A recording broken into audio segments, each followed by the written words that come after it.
Part 10 की शुरुआत वहीं से होती है जब योंगहो को पता चलता है कि बेंग्युल अपनी माँ के साथ उसकी और रॉक्सन के बगल वाले अपार्टमेंट में शिफ्ट हो गई है। योंगहो उन्हें अपार्टमेंट में रहने से रोकने की कोशिश करता है, लेकिन ऑक्सन उन दोनों को अपने घर में रहने की परमिशन दे देती है। दरअसल ये बेंग्युल का प्लान होता है ताकि वो जुनियन पर नजर रख सके। बाद में दिखाते हैं कि ऑफिस जाने से पहले बेंग्युल जुनियन से रिक्वेस्ट करती है कि वो उसे चोइसियोंग तक ड्रॉप कर दे, लेकिन योंगहो मना कर देता है। उसका कहना होता है कि बेंग्युल उसकी कार में माइक्रोफोन लगाकर उससे बातें उगलवाएगी। फिर वो ये भी कहता है कि जिस अपार्टमेंट में बेंग्युल रेंट पर रह रही है वो उसने खरीद लिया, इसलिए वो उसे जल्दी से अपार्टमेंट खाली करने को बोलता है और फिर उसे वहीं छोड़ वहाँ से ऑफिस के लिए चली जाता है। तो बेंग्युल को मजबूरन दौड़ते हुए ऑफिस जाना पड़ता है। अब ऑफिस पहुँचते योंगहो अपनी कोर टीम यानी बेंग्युल, बॉन्की और संगचाय को एक के बाद एक बहुत ही मुश्किल और थका देने वाला टास्क दे देता है, लेकिन हार मानने के बजाय बेंग्युल पूरी मेहनत से हर टास्क कंप्लीट कर देती है। यहाँ तक कि बेचारे बॉन्की और संगचाय तक थक जाते हैं, लेकिन बेंग्युल वो रुकने का नाम ही नहीं लेती। देन जब योंगहो को पता चलता है कि बेंग्युल इतनी आसानी से हार मानने वाली नहीं है तो वो सैड हो जाता है। फिर वो संगचाय को ऑर्डर देता है कि किसी भी तरह बेंग्युल को जॉब छोड़ने पर मजबूर करे और उसे उसकी माँ स्योनही के साथ अमेरिका भेज दे। इसके बाद योंगहो और संगचाय बात करते हैं कि आखिर जेग्योंग क्या प्लान कर रही है। संगचाय कहता है कि उन्हें हॉस्पिटल की सीसीटीवी फुटेज रिलीज कर देनी चाहिए ताकि साबित हो सके कि योंगहो को जिंदा आखिरी बार जेग्योंग ने ही देखा था और उसी पर उसके मर्डर का इल्जाम लगाया जा सके। लेकिन योंगहो कहता है कि अभी तक उनके पास कोई पक्का सबूत नहीं है कि मर्डर जेग्योंग ने ही किया था, क्योंकि वो उसमें मर्डर करती हुई दिख थोड़ी न रही है। इसके बाद दोनों उस इंसान को ढूंढने की बात करते हैं जिसने सीसीटीवी फुटेज डिलीट की थी। तब संगचाय बताता है कि सीसीटीवी ऑपरेटर फिलहाल छुप कर रह रहा है, तो योंगहो उसे उस आदमी का पता लगाने के लिए कहता है। तो वहीं दूसरी तरफ दिखाते हैं कि जेग्योंग भी अपने सेक्रेटरी को यही ऑर्डर दे रही होती है कि वो सीसीटीवी ऑपरेटर को जल्दी से जल्दी ढूंढे। तभी वहाँ जुनियन आके बताता है कि तायहा को डायसन हाइड्रोजन कॉम्प्लेक्स डील अगले हफ्ते तक चाहिए। तो जेग्योंग कहती है कि वो डील तब तक पूरी नहीं करेगी जब तक वो पूरी पेमेंट ना कर दें। दरअसल वो चाहती है कि कोर हाइड्रोजन टेक्नोलॉजी फिलहाल उसके पास ही रहे ताकि अगर ब्योंगमो की कंपनी अपना वादा पूरा ना भी करे तो उसके पास बैकअप प्लान हो। फिर बाहर निकलते वक्त योंगहो की नजर जेग्योंग के टैबलेट पर सीसीटीवी ऑपरेटर की आईडी पर पड़ जाती है। ये देखते ही वो संगचाय को कॉल करके अब उस आदमी को और जल्दी ढूंढने का ऑर्डर दे देता है। तो संगचाय बताता है कि मैंने उसे ढूंढ लिया। इसी दौरान जेग्योंग का सेक्रेटरी उससे पूछता है कि क्या जुनियन पर भरोसा किया जा सकता है। तो इस पर जेग्योंग कहती है कि जुनियन फिलहाल उनके लिए काफी यूजफुल है, क्योंकि वो बेंग्युल और उसकी माँ स्योनही को अमेरिका भेजने में उनकी मदद कर रहा है। फिर उस रात दिखाते हैं कि योंगहो संगचाय के बताए हुए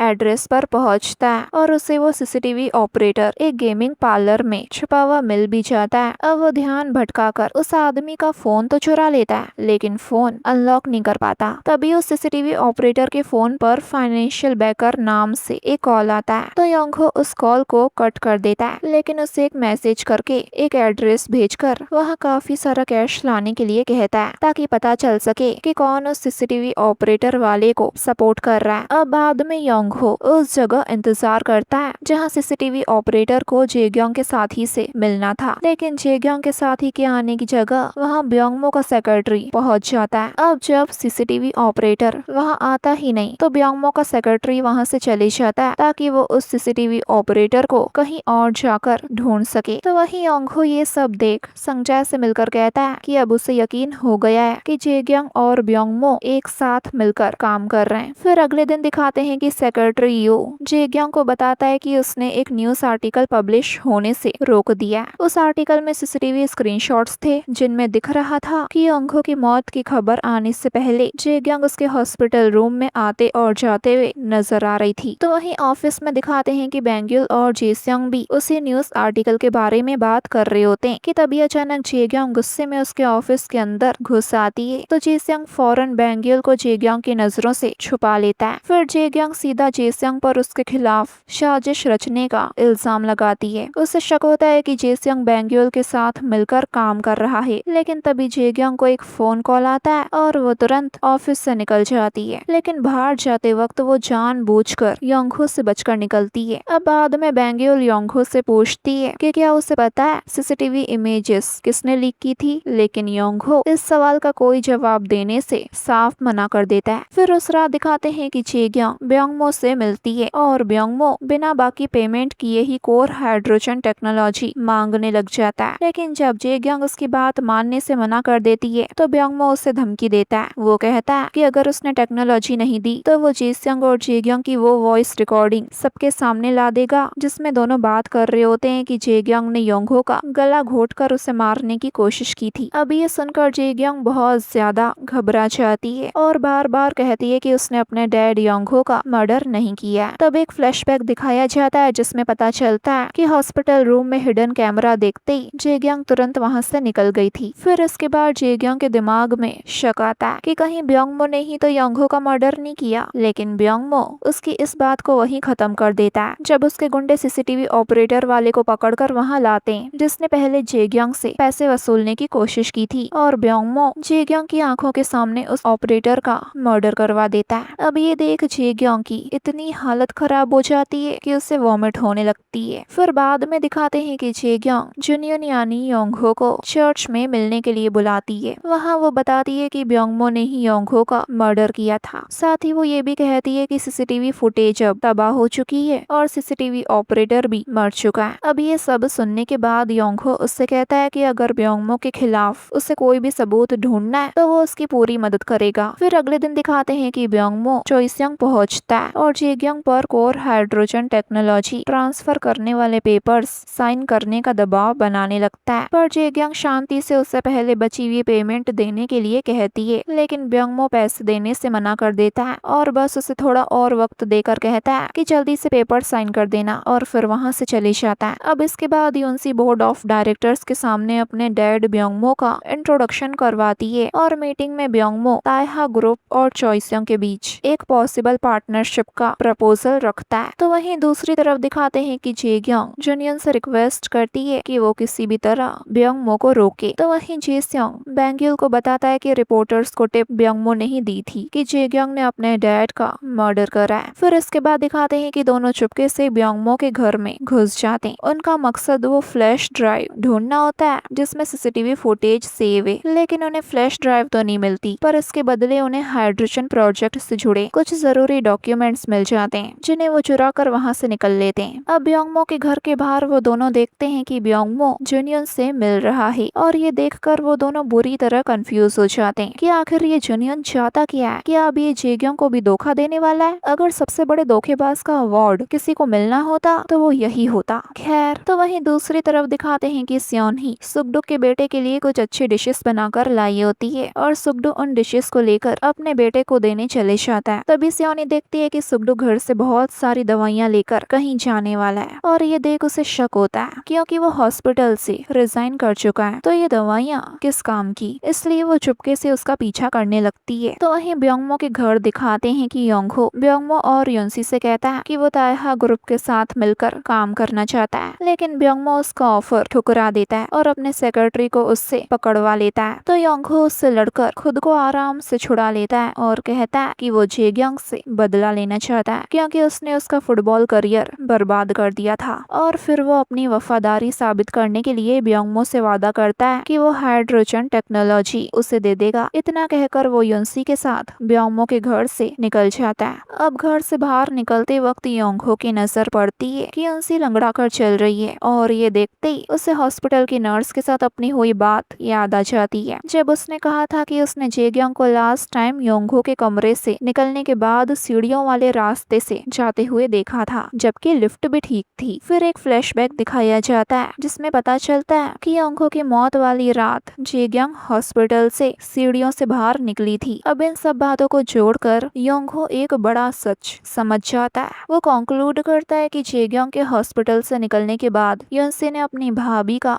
भेष बदला और चुपके से योंगहो के रूम में चले गई और उसका वेंटिलेटर डिस्कनेक्ट कर दिया और फिर सीढ़ियों से भागते वक्त उसका पैर फिसल गया और उसे मोच आ गई और बस ये समझते ही उसे बहुत गुस्सा आता है। तो वहीं जेस्यांग रूफटॉप अपार्टमेंट में स्योनही से मिलने आता है और पहले उसके साथ किए गए अपने बुरे बर्ताव के लिए माफी मांगता है और थोड़ा शर्मिंदा भी होता है। इसके बाद वो ब्योंगमो के चोइसयांग के साथ कनेक्शन और उसकी चालों के बारे में बात करता होता है। तब स्योन ही पूछती है कि आखिर वो न्यूज़ आर्टिकल किसने लीक किया था। तभी बैंग्यूल जेसियोंग के जवाब देने से पहले ही उस पर ड्रिंक गिरा देती है और बात को वहीं खत्म कर देती है। फिर थोड़ी देर बाद दिखाते हैं कि योंगहो घर लौट आता है और उसे देखते ही जेसियोंग तुरंत छुप जाता है, क्योंकि उसे डर होता है कि कहीं योंगहो को ये ना लगे कि वो जेग्योंग के साथ मिला हुआ है। फिर वहां से जाते जाते जेसियोंग बैंग्यूल से कहता है कि उसे जुनियन पर बिल्कुल भी भरोसा नहीं है। तो वहीं दूसरी तरफ दिखाते हैं कि जुनियन जब शॉवर लेके निकलता है तो ऑक्सन उसे बताती है कि बैंग्यूल अभी उन दोनों के लिए सैंडविचेस देकर गई है। तो ये सुनते ही योंगहो को बैंग्यूल की अचानक आई इस मुलाकात पर शक होने लगता है